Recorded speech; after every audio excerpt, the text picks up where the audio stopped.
Path of Exile 2 has been out for a while now, and one of the things I like to do is see what people are playing.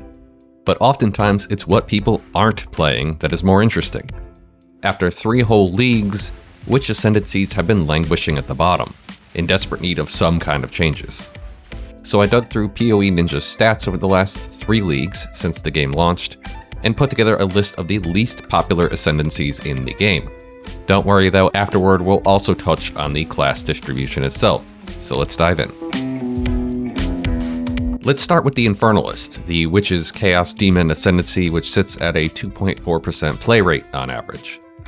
On paper, turning into a demon sounds pretty awesome. In practice, it's basically a nightmare.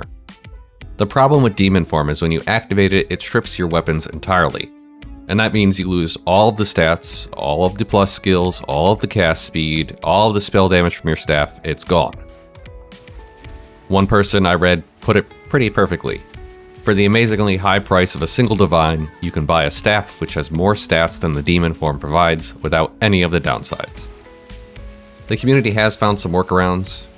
A few uniques can make demon form sustainable, but these feel like band-aids on a broken design.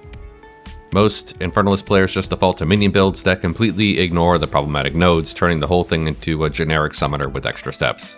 With all of that, a lot of players are asking GGG to remove the weapon stat loss from demon form, eliminate the life drain, and create actual synergy between nodes instead of all these conflicts. Next up is Tactician at 2.13%, and this one has an identity crisis. It's the Mercenary support-focused Ascendancy in a game where most players run content alone. And a lot of build guides are pretty blunt about how it is not meant for solo players that do not use minions or totems. Just look at Cannons Ready. It's a perfect example of the problem.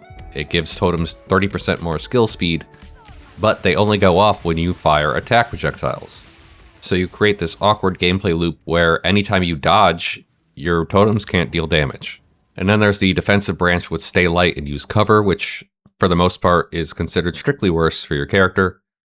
The 50% damage reduction cap isn't worth an Ascendancy point, and banner skills, which are central, are really, really unpopular. Meanwhile, Warbringer sits at 1.77%. It's a kind of cautionary tale about what happens when nerfs hit too hard and the meta moves on. The Warrior's Warcry-focused Ascendancy collides with the classic Path of Exile factor that speed matters most. But the real problem is that Titan just does everything Warbringer wants to do, but better.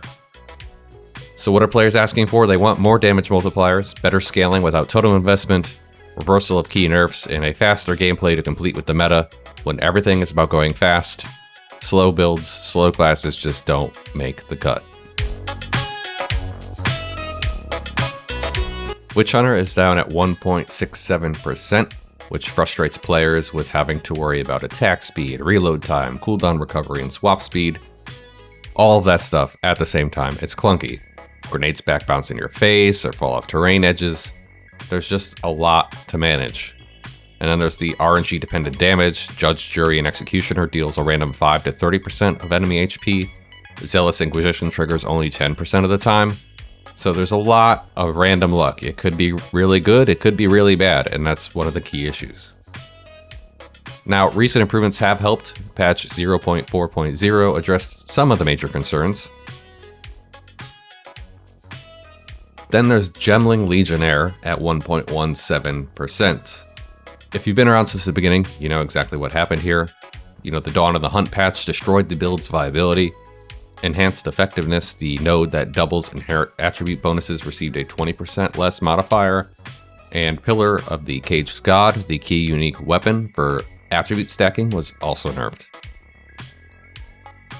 Honestly, the 20% less attributes modifier would have been enough to remove this Ascendancy from its peak of play rate, but they did some more things. And while it is still technically viable, the costs are really, really expensive. One of the build guides I read warned that this build is extremely expensive and likely out of reach for those who do not have the budget. It's not overlooked, just very expensive to build. Basically, this is a subclass you can only choose if you know exactly what you're doing.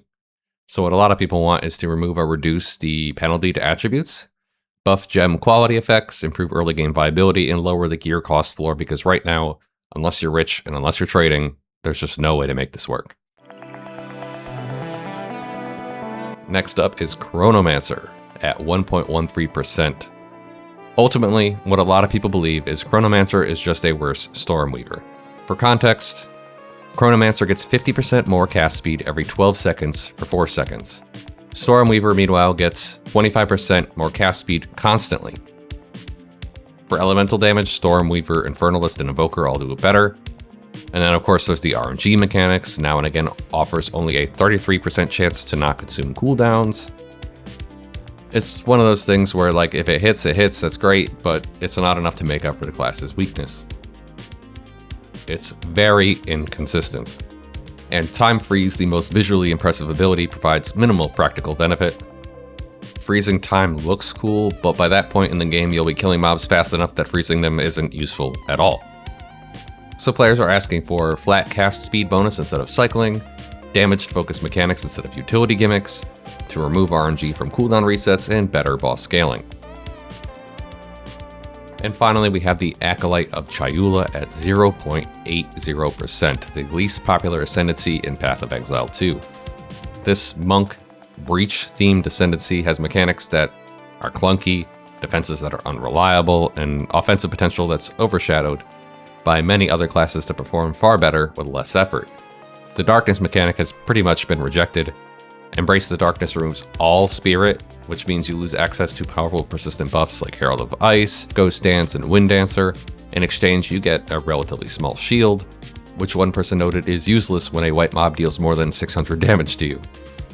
The Flame Collection mechanic adds tedious gameplay during crucial moments. Each one has an individual timer that doesn't refresh when you pick up new flames. It's all a lot to manage, especially during boss fights where flames are falling off you because you can't run around collecting them when you're just trying to deal damage or stay alive. So people are asking for flame stacks to refresh on pickup, to rework the Darkness entirely, add generic attach leech instead of just physical, and make Insider Breach actually meaningful. So that's essentially where we are. Now, you may find yourself asking, what does this look like for the classes as a whole? Well, unsurprisingly, Druid's new, so it's popular. Druid, Witch, Ranger, Huntress, all popular. At the bottom we have Sorceress at 10.47%, Warrior with 9.03%, Monk with 7.23%, and Mercenary with 4.97%. That's abysmally low considering Mercenary has 3 whole Ascendancies, versus some of the others that only have 2 different options to choose from. But yeah, that's basically it. I just wanted to run down some cool numbers, share some cool insights. Use this how you will. You know, if you need to use it to argue for, oh, these classes aren't popular, look, here are the numbers.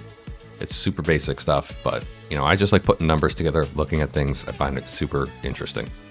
Meanwhile, myself, this season I've been playing a Stormweaver Sorceress, because I tend to like to play the stuff that isn't like super OP, but is like middle of the road, and that seems to be where that ended up this season, since it's got a 5.8% play rate.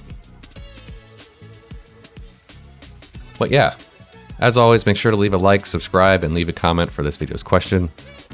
Have you ever tried any of these unpopular Ascendancies? What was your experience? Let me know in the comment. I'm genuinely curious because I've not played any of them. Actually, I just switched from PoE 1 to PoE 2 this season, so I'm relatively new to PoE 2 and all the intricacies of it. So, looking forward to learning more, looking forward to continue playing. For now, though, I think that's it. I'll see you next time.